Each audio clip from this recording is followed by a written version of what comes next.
Hello everyone! Magandang araw sa inyong lahat. Hello po, welcome back sa ating channel.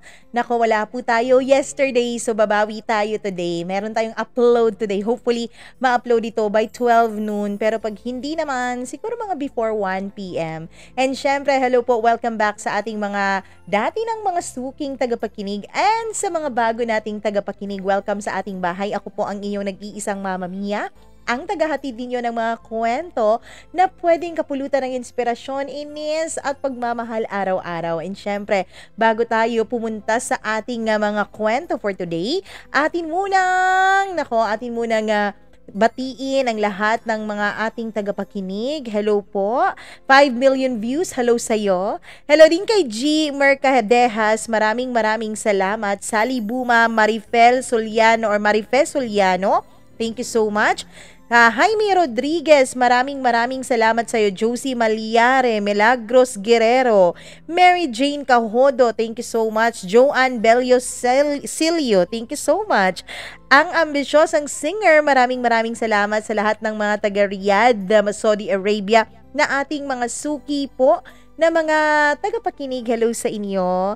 Marjorie Mortelia, thank you so much. Talentski Lumage, salamat sa iyo. Ayan, single mother daw siya. Oo, ganun talaga eh. Wow, seaman din ang anak niya. Hello sa iyo naman.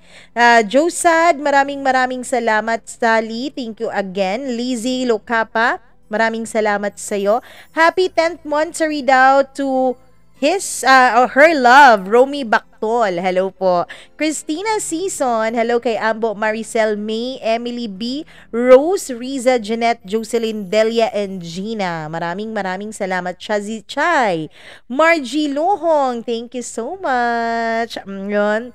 Kay Elsa Ponzalan, maraming salamat sa iyo. Jack Palalios, thank you so much, Jack. Maria Rapada, Geraldine Tihada, maraming salamat sa iyo.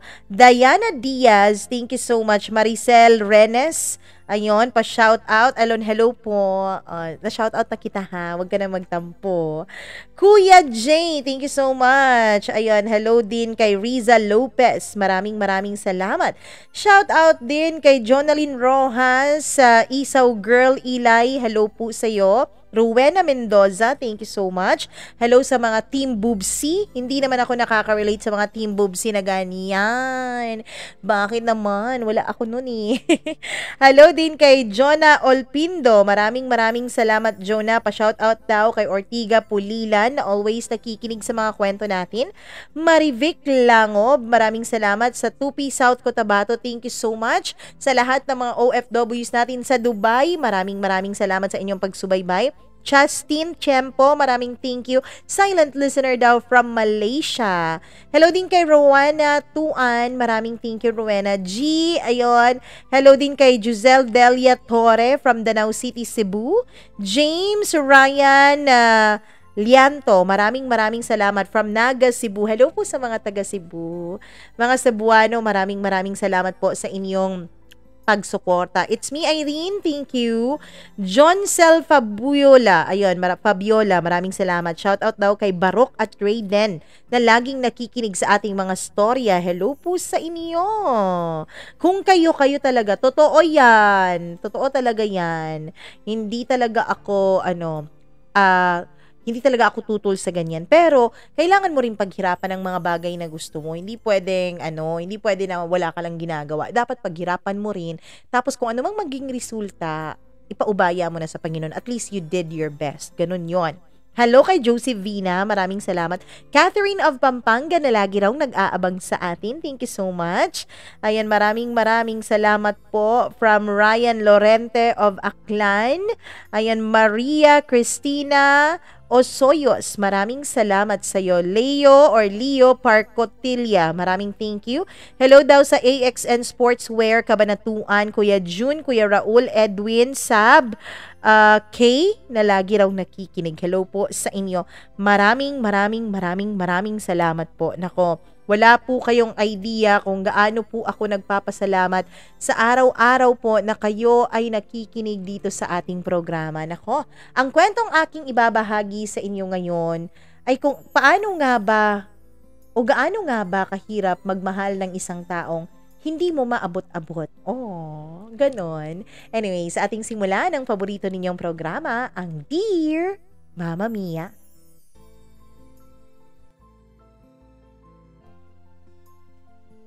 Ang magmahal ng isang taong hindi mo maabot-abot ay napakahirap, napakasakit. Lalo na kahit alam mo naman na nagmamahalan kayong dalawa. Kaya lang hindi po pwede dahil hindi ka pasado sa standards niya. Dear Mama Mia, magandang araw sa iyo at sa lahat ng mga lagi na lang nakatutok sa iyong programang Dear Mama Mia sa YouTube. Isa po ako sa mga libo-libo niyo pong tagapakinig. Isa po ako sa mga taong na-e-inspire niyo sa araw-araw. Sana po ang kwentong aking ibabahagi ngayon ay malaman ng marami na hindi po sa kung anumang aspeto na susukat ang tunay na pagmamahal ng isang tao. Hindi po sa yaman, hindi po sa itsura, hindi po sa propesyon, at lalong-lalong hindi po sa antas ng buhay mo o estado mo sa lipunan. Mama Mia, tawagin niyo na lamang ako sa pangalang Jason. Bata pa lamang Mama Mia, ay lagi na po akong nangangarap ng isang magandang buhay. Pinanganak po kasi ako sa hindi mayamang pamilya. Hindi po sinuwerte pagdating sa aspetong pinansyal ang pamilya namin. Kaya lang Mama Mia, hindi naman po pwedeng hindi ka patuloy na mangarap. Hindi naman po pwedeng basta-busta mo na lang kakalimutan ang pangarap na iyong nasimulan. Kaya bata pa lamang ako ay sinisigurado ko na Mama Mia na kahit hindi naman ako ang pinakamatalino sa klase namin, dapat hindi rin ako ang pinakakulelat. Dapat yung may maipagmamalaki din ako pagdating sa aspeto ng patalinuhan sa klase. Yun po talaga ang naisip ko noon na magiging puhunan ko nang sa ganon ay hindi ako panghabang buhay na lait-laitin ng kung kani-kanino at kung sino-sino. Naranasan ko kasi Mama Mia. Naranasan ko na kami ang pinakamahirap sa pamilya ng side ng papa ko. Alam mo ba yung post sa Facebook Mama Mia? Na malalaman mo raw ang estado ng buhay mo tuwing may family reunion kayo. Kami po kasi ng mga kapatid ko Mama Mia ay hindi po nakakasali sa mga ganon o mga kasiyahan tuwing may reunion kasama ang mga pinsan namin. Nandun po kami sa kusina. Kung hindi po tumutulong na maggayat ng mga sangkap ng lulutuin, ay nakatoka po kami sa paghuhugas ng pinggan at paglilinis ng mga pinaglutuan. Kasi po yun lang ang magiging ambag ng pamilya namin. Hindi katulad ng mga pinsan ko na mga pera po ang ambag ng kanilang mga magulang. Kami po ng mga kapatid ko, kasama na ng mga magulang ko ay labor of love lang. Nakakasali lang kami tuwing kainan na. Pero kapag kasiyahan na, inuman, kantahan, sayawan, nandun po kaming lahat sa kusina at naglilinis ng mga pinagkainan. In short, Mama Mia, para po kaming na-hire bilang tagatulong sa reunion na yon at hindi naman bahagi sa mismong reunion. Alam mo ba kung gaano kahirap ang ganon? Araw-araw po tinitiis ko Mama Mia ang panlalait sa akin ng ibang tao, lalo na kapag naikukumpara kami ng mga pinsan ko. Yung mga pinsan ko kasi ay kompleto sa gamit sa school, samantalang kami naman ay wala pong kahit na anong gamit. Nakikihiram, nakikigamit at humihingi lang sa mga kaklase namin. Yung mga uniforme naman namin Mama Mia ay pinaglumaan ng mga pinsan namin. Yung ibang mga gamit din ay pinaglumaan kahit yung iba ay medyo may butas na Mama Mia ay sinusuot pa rin namin. Sadyang napakahirap talaga ng buhay. Mahirap lang din ng mga magulang ko. Nasa construction worker lang ang papa ko at kung minsan ay wala pa siyang trabaho. Ang mama ko naman ay tumatanggap ng mga labada sa kung kani-kanino. Kaya lang maliit lang din ang pasahod noon at hirap na hirap pa at nagkakandakuba pa ang mama ko lalo't kung mga pantalon ang nilalabhan niya. Wala naman kasing kaming washing machine, Mama Mia. Kaya naman kinakamay lang ng mama ko ang mga labahin na kanyang tinatanggap. Mahirap. Napakahirap talaga, Mama Mia. Pero wala kaming magawa dahil namulat kami sa ganoong uri ng buhay. Hanggang sa nung mag-college ako, Mama Mia, ang sabi ng tita ko ay pag-aaralin niya ako. Masaya naman ako noon, Mama Mia, pero ang papa ko ay ayaw sanang pumayag. Dahil alam niya raw na aalilain lang ako doon sa bahay ng tita ko. Kaya lang, Mama Mia, dahil porsigido naman ako na mag-aral ay ginawa ko pa rin yun. Kahit naging totoo naman ang takot ng tatay ko. Oo, lahat ng gawaing bahay ay sa akin pinapagawa. Yung mga pinsan ko, Mama Mia, ay parang mga senyorito at senyorita na walang ibang ginawa sa kanilang bahay kundi mag-cellphone, kumain, maglaro ng video games at maglakwatsa. May paminsan pa, Mama Mia, na pati mga projects ng pinsan ko ay ako pa ang pinapagawa. Pero bawal magreklamo. Bawal ang umangal. Kasi nga kung aangal ka, mawawalan ka ng tsansa para makapag-aral. Mawawalan ka ng tsansa para mabago ang takbo ng buhay mo. Kaya naman tiniis ko yon. Tiniis ko ang lahat, Mama Mia. Hanggang sa makatapos na nga ako sa aking pag-aaral. Pero Mama Mia, hindi naman po magarbong kurso ang kinuha ko. 2 years vocational course lang yon dahil gustong-gusto ko nang makapagtrabaho agad. Kaya lang mahirap pala talaga ang humanap ng trabaho. Dahil nung nag-a-apply na ako, Mama Mia, ay may mga college graduate akong nakakasabayan. Ang iba sa kanila ay ilang buwan na raw na walang trabaho. Ang ilan naman ay hindi pa rin natatanggap kahit isang beses. Doon ay nanlumo ako sa sarili ko. Kung sila nga natapos ng tunay na kolehiyo, ako pa kaya itong vocational ang makakahanap ng trabaho? Mahirap, Mama Mia, pero tiniis ko. Tiniis ko ang lahat. Hanggang sa matanggap nga ako sa isang restaurant pero napakaliit lang naman ang sinasahod ko. Tiniis ko rin yun, Mama Mia. Ang importante may trabaho. Kesa naman tambay ako at walang tinatanggap buwan-buwan. Mabuti na lang kung nakakatulong ako kahit pa konti-konti kesa wala talagang naitutulong sa pamilya. Kaya naman, Mama Mia, dito ko po nakilala si Ana. Si Ana ay mas maganda ang kanyang posisyon sa akin sa trabaho. Mas malaki rin ang kanyang sinasahod. Mama Mia, maganda si Ana.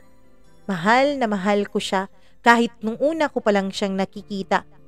Kaya lang hindi ko naman siya pwedeng ligawan noon. Sino ba naman ako para manligaw sa isang katulad niya? Inisip ko noon, Mama Mia, hindi kami nababagay. Oo nga, pareho naman kaming nagtatrabaho lamang pero di hamak naman na mas angat siya sa akin ng pamumuhay. Di hamak na mas angat siya sa akin pagdating sa financial aspect. Pero Mama Mia, meron talagang sadyang ginagawang milagro ang tadhana. Dahil isang beses po ay naging close kaming dalawa ni Ana nang hindi po sinasadya. Gabing-gabi na po yun. Himalang nag-OT siya kasama namin. Ma'am, alis ka na po? Tanong ko.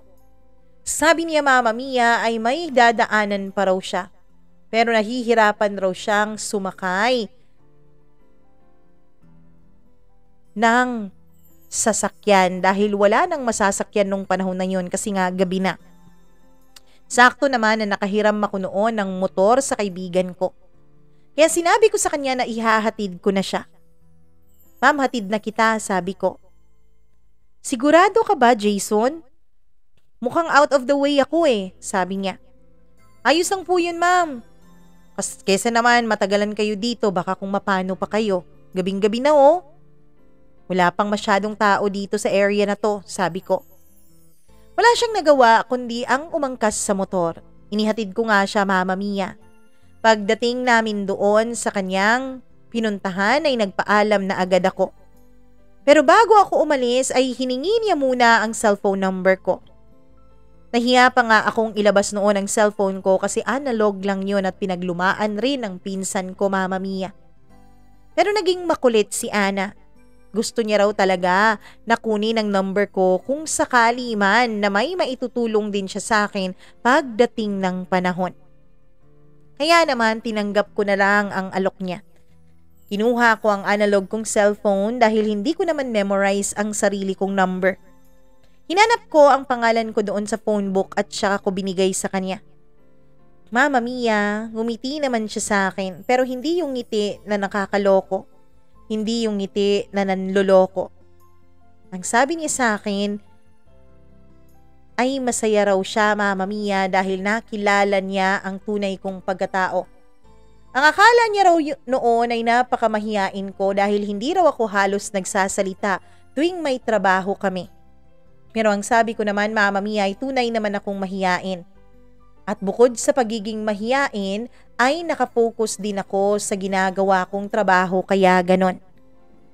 Mama Mia, masaya ako nung gabing yun dahil pagdating ko ng bahay ay nakatanggap ako ng mensahe mula kay Ana na nagpapasalamat. Si Ana nga po pala, Mama Mia, ay 2 years older kesa sa akin. Mas mature siya pagdating sa kung ano-ano mang bagay. Mature naman na ako kumpara sa edad ko.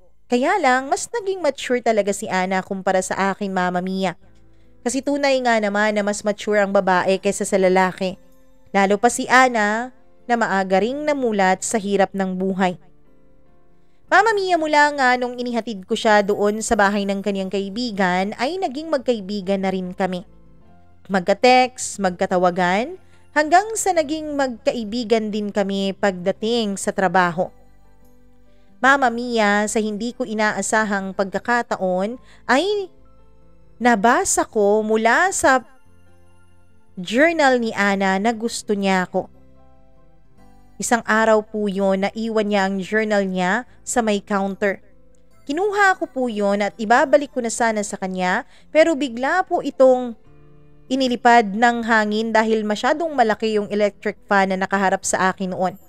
Nung pupulutin ko na ang journal ay nakasakto po sa isang page kung saan nabasa ko ang pangalan ko.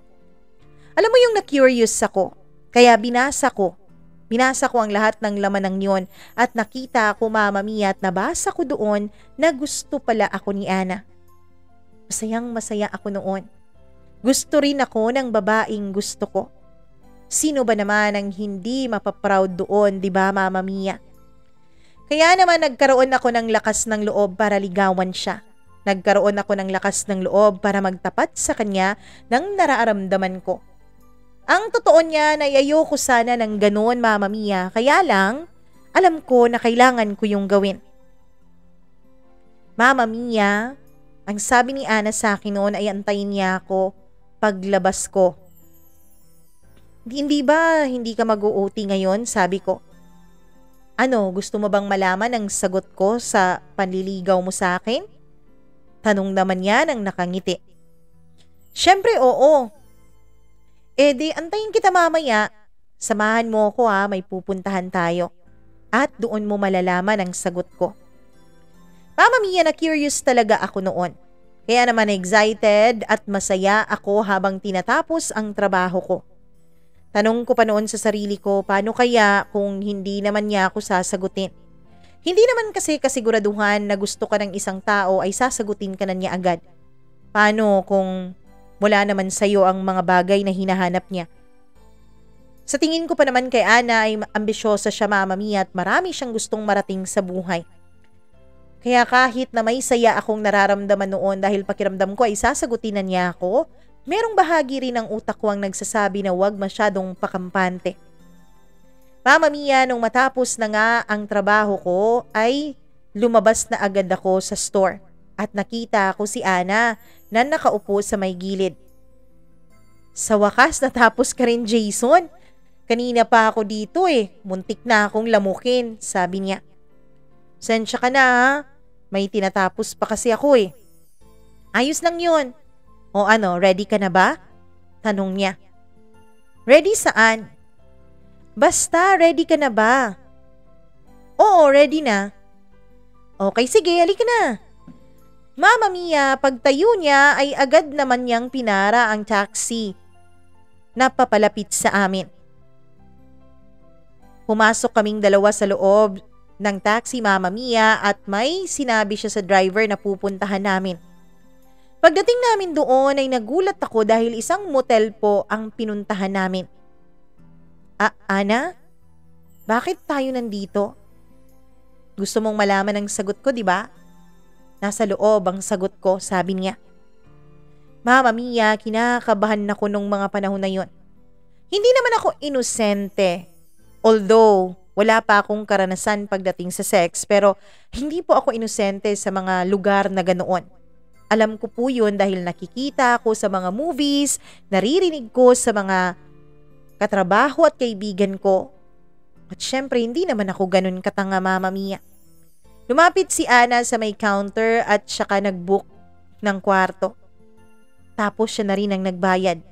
Gusto ko sanang mag-insist noon na ako ang magbabayad pero sabi niya siya na lang daw. Pagdating namin sa loob ay halos hindi ako makapasok-pasok noon, Mama Mia, pero hinila niya ako. Ano ba? Gusto mo bang dyan sa labas ko ipakita sa iyo ang sagot ko, Jason? Tanong niya. Kinakabahan talaga ako noon. Nanginginig ang buo kong katawan. O Jason, dito ka na muna ha. Si CR lang ako, sabi niya. Pero masyado siyang matagal sa CR at naririnig ko na ang lagaslas ng tubig na nagmumula sa shower. Kaya alam kong naliligo siya, Mama Mia. Nagdadalawang isip pa ako noon kung aantayin ko ba si Ana o lalabas na ako. Kakaibang babae si Ana, Mama Mia. Siya lang yata ang babaeng kilala ko na nung nagtapat sa kanya ang isang lalaking gusto niya ay agad-agad niyang pinapasok at isinama sa isang motel. Pero Mama Mia, sabi ko sa sarili ko noon, bakit ba ako aatras? Swerte na nga ako, hindi ba? Hindi katulad ng iba na nagkakandara pa para bigyan ng pansin ng kanilang babaeng gusto. Ako eto. Si Ana pa mismo ang nagdala sa akin sa lugar na yon. Pagkalabas niya ay tanging tuwalya na lang ang tumatakip sa buo niyang katawan. Bitbit pa niya ang kanyang mga damit. Nakita ko rin sa ibabaw ng damit niya ang suot niya kaninang bra at ang underwear niya, kaya nasisigurado ko, Mama Mia, na bukod sa tuwalya ay wala na siyang ibang suot noon. Lumapit siya sa akin. Nakaupo ako noon sa may kama pero bigla akong napaatras nung lumapit siya, Mama Mia. Naamoy ko na ang sabon na ginamit niya. Naamoy ko rin yun na humahalo sa natural niyang amoy ng kanyang pagkababae. Ano ba, Jason? Natatakot ka ba sa akin? Tanong niya. Hindi naman ako nangangagat eh. Sabi niya na binibiro pa ako. Ana, kasi si nakakahiya. Ano bang nakakahiya, Jason? Sorry Ana ha, pero wala pa kasi akong karanasan sa ganito. Mama Mia, doon ay napahagalpak siya ng tawa. Talaga? Sa edad mong yan, wala ka pang karanasan? Tanong niya. Oo eh. Kasi hindi naman ako kailanman nagka-girlfriend noon. Nakapokus kasi ako sa pag-aaral ko. Ay naman, mukhang ikaw yung babae sa ating dalawa. Tawa pa niya. Sa ganun, huwag kang mag-alala. Ako muna ang bahala sa'yo. Relax ka lang, okay? Sabi niya. Tumango ako noon, Mama Mia. At nung inilapit na niya ang labi niya, sa labi ko ay pumikit na lang ako. Si Ana rin ang first kiss ko, Mama Mia. Well, meron naman akong nakasmack dahil sa isang laro noon nung Christmas party nung high school ako, pero hindi ganitong klaseng halik. Na yung halik na parang pati kaluluwa mo ay inaarok. Hindi ganito, Mama Mia. Ibang-iba ang mga halik ni Ana. Kaya naman, Mama Mia, naisip ko noon na sadya talagang kakaibang babae itong si Ana. Hanggang sa gumapang ng mga halik niya papunta sa pisngi ko, sa leeg ko, sa likod ng tenga ko. Dun Mama Mia ay naramdaman ko talaga na nanginginig ang buo kong katawan sa sobrang kaba at kilig na sabay kong naramdaman. Hanggang sa naramdaman ko na lang Mama Mia na nasa may ibaba ko na si Ana. Tinatanggal na niya ang sinturon na suot ko.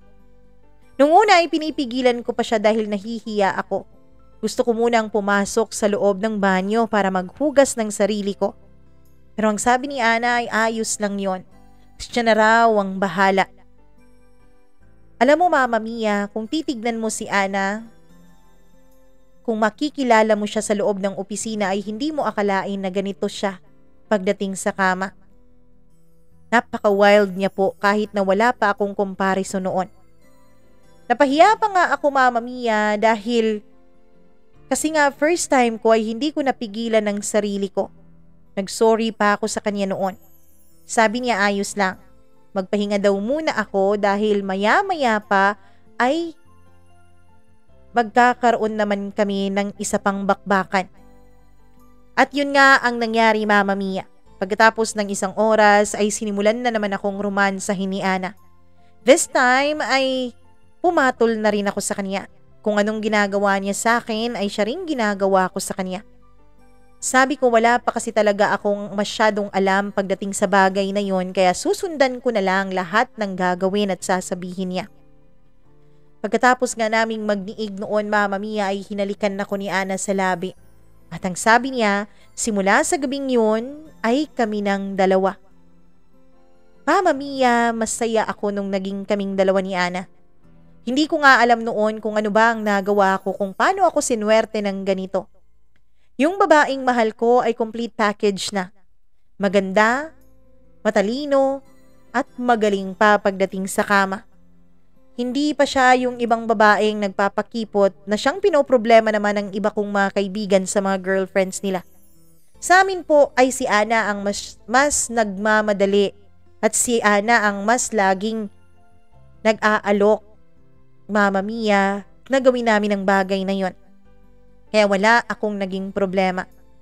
Hanggang sa dumaan ang ilang buwan at naging malapit na sa 2 taon ng relasyon namin. Pero dito po nagsimulang magbago ang lahat. At sariwang-sariwa pa rin sa aking alaala hanggang ngayon Mama Mia noong magpaalam sa akin si Ana.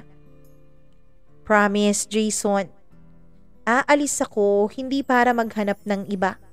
Magwo-work lang ako para sa future natin. Yun ang dahilan niya Mama Mia upang umalis siya sa probinsya namin at pumuntang Maynila para doon magtrabaho. Mama Mia, sinamahan ko pa nga siya noong unang punta niya doon at sinamahan ko rin siyang maghanap ng apartment na kanyang matitirhan. Noong nag-hiring kasi ng mga empleyado ang isang malaking call center sa Manila base, ay isa si Ana sa mga mapalad na nakapasa at na-relocate doon. Kahit naman medyo okay ang kanyang sahod Mama Mia doon sa aming pinagtatrabahuan, ay di hamak naman na mas malaki ang offer noon sa call center. Mas malaki ang basic pay nila pagkatapos ay marami pa talagang mga benepisyo. Kaya naman naisipan ni Ana na umalis Mama Mia. Naisipan niya na doon na sa Maynila magtrabaho. Ayoko sana siyang payagan. Sino ba naman ang gustong mahiwalay sa taong mahal niya, hindi ba? Pero alam ko Mama Mia, alam ko po na pareho pa kaming hindi handa ni Ana sa buhay may pamilya. At alam ko rin na bilang boyfriend niya, ako po Mama Mia, ay dapat na nakasuporta lamang sa kanyang mga gustong gawin at pangarap sa buhay. Hindi ako dapat ang maging hadlang para sa kanyang katuparan ng mga pangarap niya. Ana, basta kahit na anong mangyari pilitin mong umuwi ng 1 beses sa 1 buwan. O kaya'y ako ang pupunta dito ha. Alam mo, nasanay na kasi talaga ako na magkasama tayo lagi Hindi ko kasi alam kung kakayanin ko na mawalay ka ng matagal. Napapaluhang sabi ko pa sa kanya noon, sabay lapag ng huling kahon ng mga gamit niya na nahakot ko. Oo, promise Jason. Promise, magkikita tayo kahit 1 beses lang sa 1 buwan. I love you. Sagot ni Ana sa akin. Mama Mia, nakatulala na lamang ako noon habang nasa bus ako at bumabiyahe pabalik sa amin. Kung pwede lang sana na hindi na kami magkahiwalay dalawa ganon. Kaya lang, kailangan talaga niyang gawin yon. Naalala ko kasi ang mga sandaling pinagsamahan namin ni Ana noon. Ang mga lambingan namin, ang mga kasiyahan namin kapag magkasama kaming dalawa. Pero paano na ngayon? Paano na ang relasyon namin? Paano na kami magiging masaya? Paano na kung malimutan niya ang mga alaala naming dalawa? Hindi ko alam, Mama Mia, kung papaano ba ako magsisimula noon. Dahil mahal na mahal ko talaga si Ana. Sobrang mahal, Mama Mia. Kaya lang, alam ko naman sa sarili ko. Alam ko naman na kailangan kong panindigan ang desisyon naming dalawa. Mama Mia, kailangan ko ng noon na makapaghanap rin ng trabaho para makasunod na ako kay Ana sa Maynila. Yun kasi talaga ang plano namin. Sabay naman kaming nag-apply noon sa call center, Mama Mia, pero hindi po ako pinalad na makapasok. Hindi po kasi ako magaling pagdating sa English. Magaling naman ako sa ibang subject tulad ng mathematics. Pero Mama Mia, pagdating sa English ay nangangapa po ako. Nahihiya po akong magsalita sa wikang Ingles, Mama Mia, at alam ko po na hindi po maganda ang mga pronunciation ko. Well, okay naman ako pagdating sa pagsusulat, kaya lang kapag nagsasalita na ako ay hindi po talaga maganda at hindi rin maganda ang boses ko, Mama Mia. Kaya wala din akong edge pagdating sa trabahong ganon.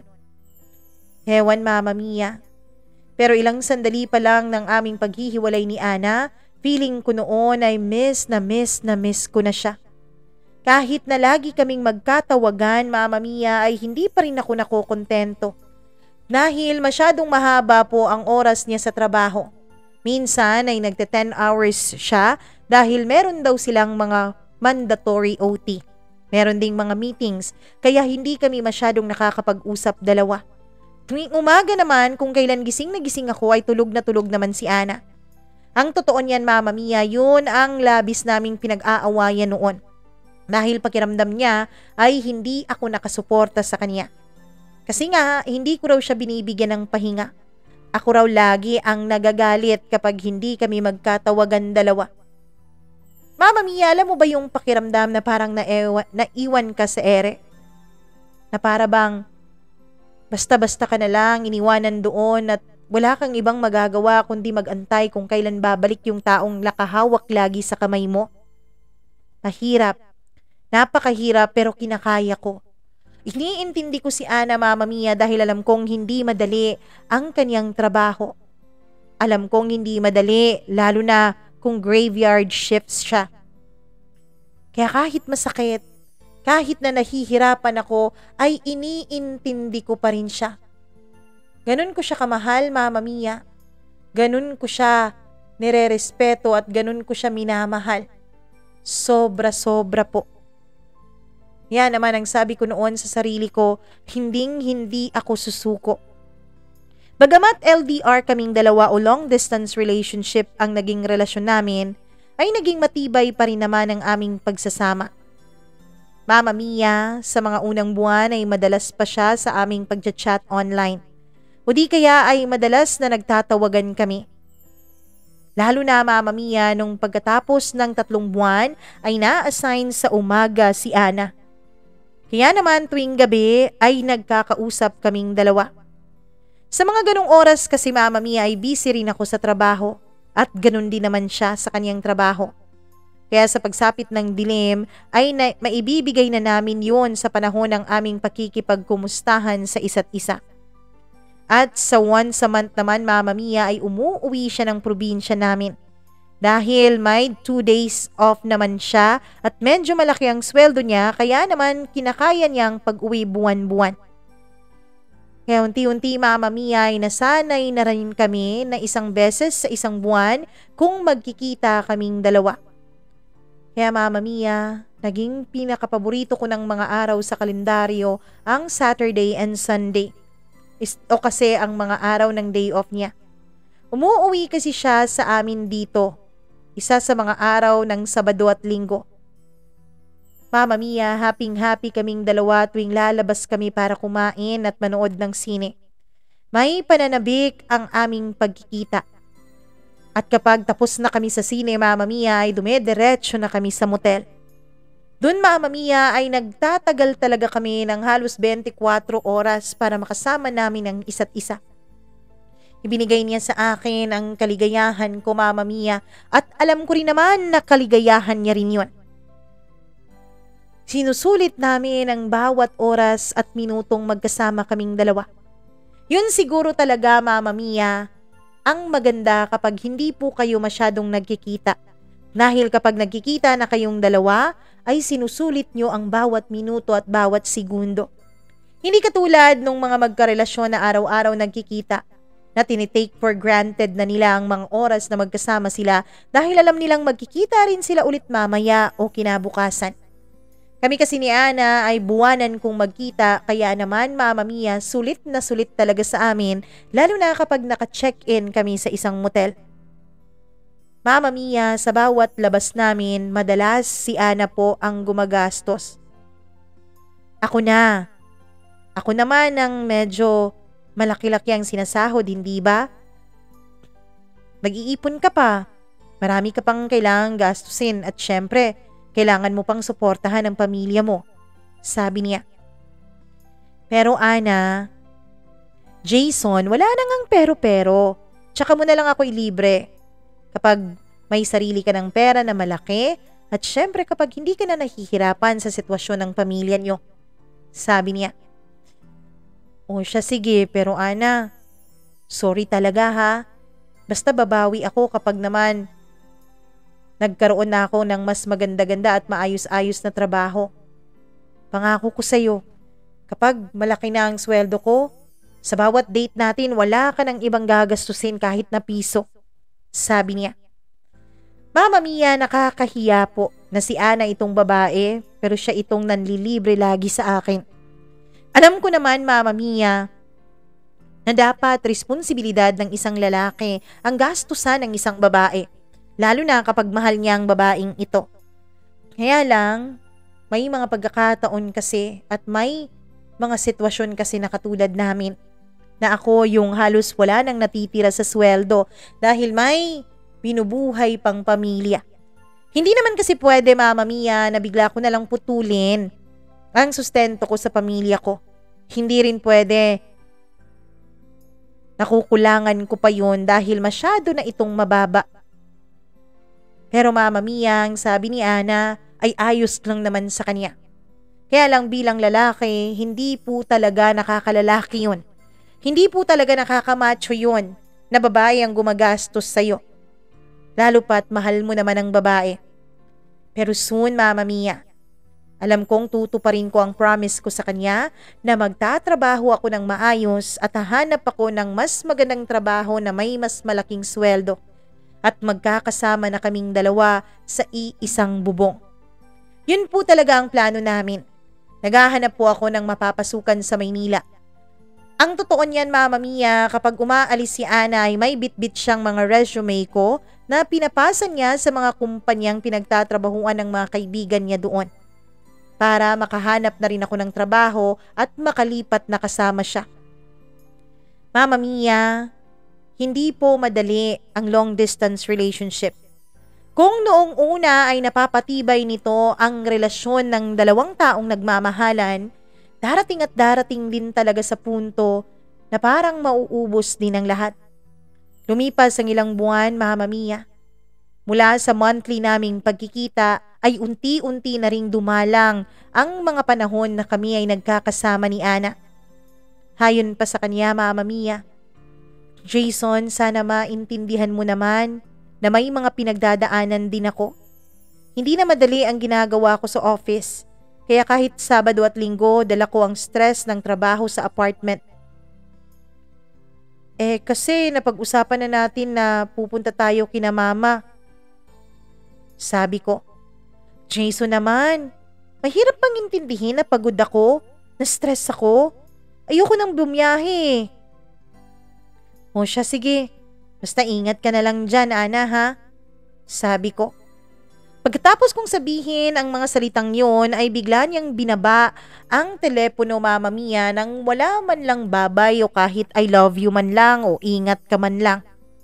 Agad-agad niyang binaba yun nang walang pasabi. Mama Mia, akala ko ilang panahon lang yon. Akala ko ay dahil lang yon sa nanibago siya sa kanyang posisyon sa trabaho dahil na-promote siya. Pero hanggang sa nasanay na rin ako na hindi kami nagkikita ni Ana. Ganun pala talaga yun, Mama Mia. Sa umpisa lang mahirap, sa umpisa ka lang umiiyak, sa umpisa ka lang nalulungkot. Kapag lagi po yung nangyayari ay nasasanay ka na rin. At sa parehong rason pa rin yun. Busy siya sa kanyang trabaho. Kapag gabi naman na, Mama Mia, ay pagod na daw siya kaya ilang minuto lang kaming magka-chat at kung minsan pa nga ay hindi na. Dahil ang sabi niya, yung i-chat niya sa akin ay ipapahinga na lang daw niya.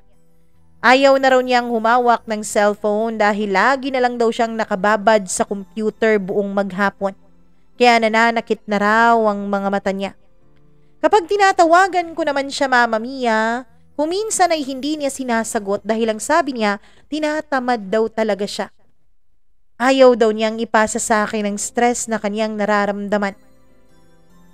Mama Mia, hanggang sa makahanap na nga ako ng trabaho sa Maynila. Masayang masaya ako noon nung binalita ko yun kay Ana. Ana, pupunta na ako dyan sa wakas. Magkakasama na rin tayong dalawa. Masayang masaya kong tugon. Talaga? Kailan ang biyahe mo? Sabi niya, naramdam ko ang hindi pagka-excite, Mama Mia, pero binaliwala ko lang yun dahil natatabunan yun ng excitement na nararamdaman ko. Hanggang sa binaliwala ko na nga ang kanyang mga sinasabi, Mama Mia, at ang sabi ko na lang ay babawi ako kay Ana kapag nasa Maynila na ako. Ipapakita ko sa kanya na mahal ko pa rin siya at ibabalik ko ang pagmamahal niya sa akin. Sa awa naman ng Diyos ay naging maganda naman ang trabaho ko doon. Pero Mama Mia, kahit pala magkasama na kaming dalawa, ay ganun pa rin ang turingan namin ni Ana sa isa't isa. Hindi pa rin siya masaya, Mama Mia. Nung una ay iniintindi ko siya dahil nakikita ko naman na pagod siya sa trabaho at ako din naman ay nag-a-adjust pa rin sa trabaho ko. Kaya lang, Mama Mia, tuwing sinusubukan ko na may mangyari sa amin ni Ana ay lagi niya akong pinapalayo. Kasi nga pagod daw siya, mainit daw. Naka-aircon naman ang kwarto namin. Hanggang sa ilang buwan na akong nandoon pero wala pa rin nangyayari sa aming dalawa. Hanggang sa nung magka-day off siya, Mama Mia, ay inaya ko siyang mag-date at sabi ko ako ang manlilibre sa kanya sa lahat. Ayaw pa niya nung una pero naging makulit ako at naging mapilit kaya wala na rin siyang nagawa. Nung magkasama na kami ay pakiramdam ko wala sa akin ang kanyang isip. Hanggang nung nanood kami ng sine, Mama Mia, ay lagi na lang siya sa kanyang cellphone at hindi naman niya pinapanood yung movie na binayaran ko para sa amin. Pag-uwi namin sa bahay ay dumiretso na siya ng banyo at naligo. Pagkatapos ay humiga na. Ako naman ay nahiga na lang sa tabi niya. Ilang sandali pa ay nakatulog na siya, kaya naman natulog na rin ako. Pero Mama Mia, sa kalagitnaan ng gabi ay bigla na lang akong nagising nang maramdaman kong wala sa tabi ko si Ana. Hinanap ko siya sa buong apartment pero hindi ko siya makita. Nung nakaramdam ako ng pagkaihi ay papasok na sana ako ng banyo pero narinig ko na nagsasalita mula doon si Ana. Okay nga, bukas. Hindi ako papasok. Alam mo namang naka-vacation ako ng 3 araw, di ba? Huwag kang mag-alala. Buong araw tayong magkasama bukas. Ano? Humahanap pa ako ng tiyempo eh. Ayoko naman kasing saktan siya at nagsisimula pa rin siya dito. Pero kapag sumweldo na siya ng ilang buwan, paalisin ko na siya dito para tayo ng dalawang magkasama. Hindi ko alam kung nananaginip ako noon, pero ang naramdaman ko na lang, Mama Mia, ay ang biglang pagtulo ng mga luha sa aking mga mata. Nung marinig ko nang mag-flash si Ana ng banyo ay dali-dali akong umakyat sa kwarto at nagkunwaring natulog. Nahiga si Ana sa tabi ko. Ignope niya ang kanyang cellphone at saka natulog muli. Ako naman ay hindi na nakatulog noon.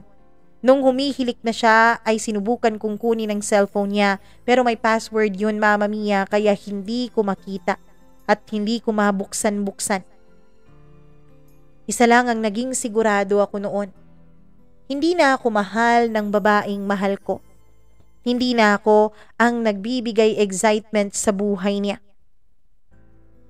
Pero Mama Mia, sabi ko sa sarili ko, natural lang yun dahil matagal na panahon kaming nagkawalay ni Ana. Natural lang yun dahil matagal na panahon na naramdaman siguro niya na siya ang nagdadala ng relasyon namin imbis na ako. Kaya sinabi ko sa sarili ko, babawiin ko ang babaeng mahal ko. Hindi ko siya aawayin. Hindi ko siya susumbatan.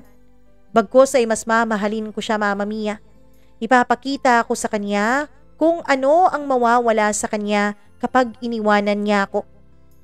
Kaya naman, kahit na alam kong magkasama sila ng lalaking yon ng 3 araw, kapag gabi, Mama Mia, sinisigurado kong may pagkaing uuwian si Ana.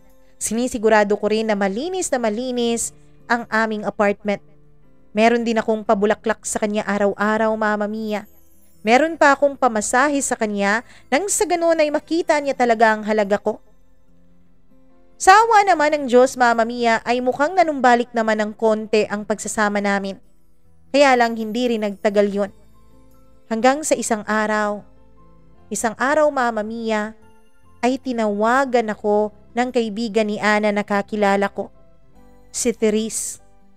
Ang sabi niya, hindi na raw niya matiis ang mga ginagawa ni Ana sa akin. Alam kong kaibigan ko si Ana, Jason. Pero alam ko rin kung gaano kasakit sa'yo ang ginagawa niyang panloloko. Hindi ka naman siguro bulag at lalong hindi ka rin siguro tanga. Alam kong nararamdaman mo na may kakaiba kay Ana. Jason, may ibang lalaki si Ana. Kaibigan ng kasamahan namin sa trabaho. Mama Mia, nung una ay binaliwala ko yun. Sinabi ko pa sa kanya na huwag niyang sisiraan si Ana sa akin kahit na alam ko na kung ano ang totoo.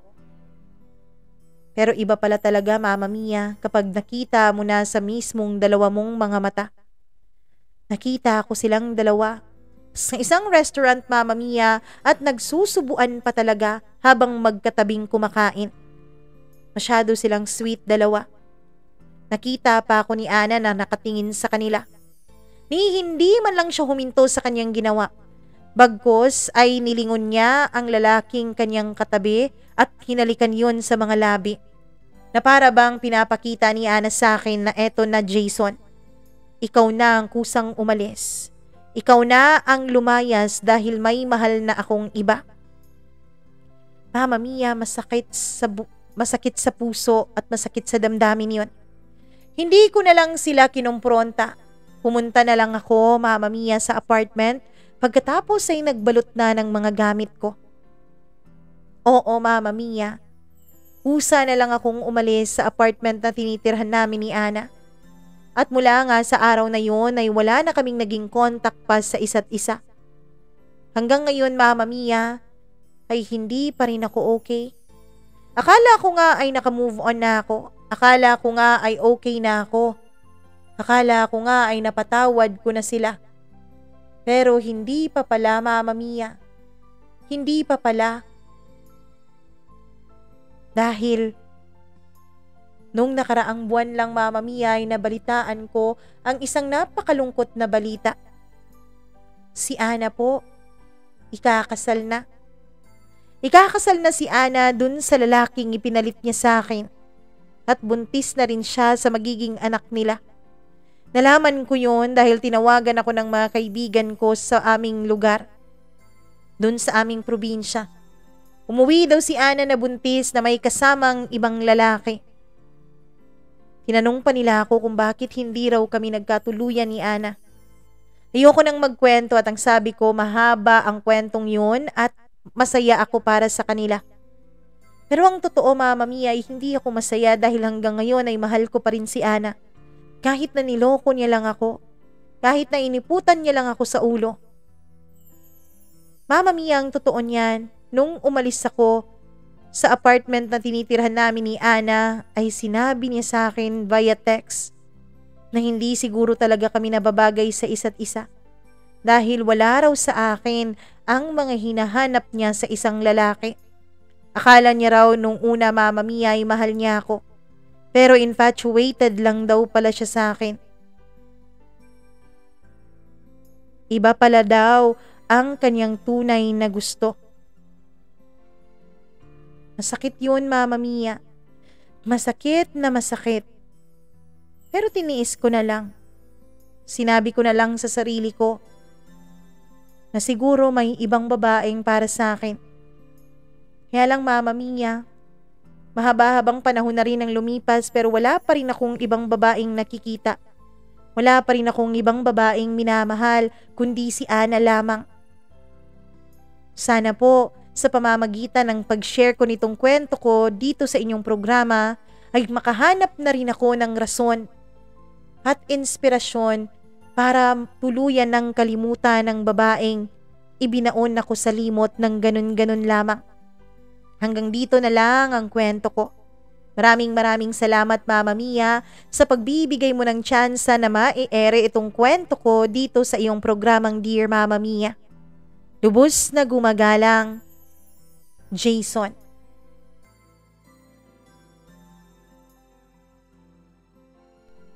Alam mo, masakit ma-broken heart, pero mas masakit kapag ipinalit ka sa iba o ipinagpalit ka sa iba.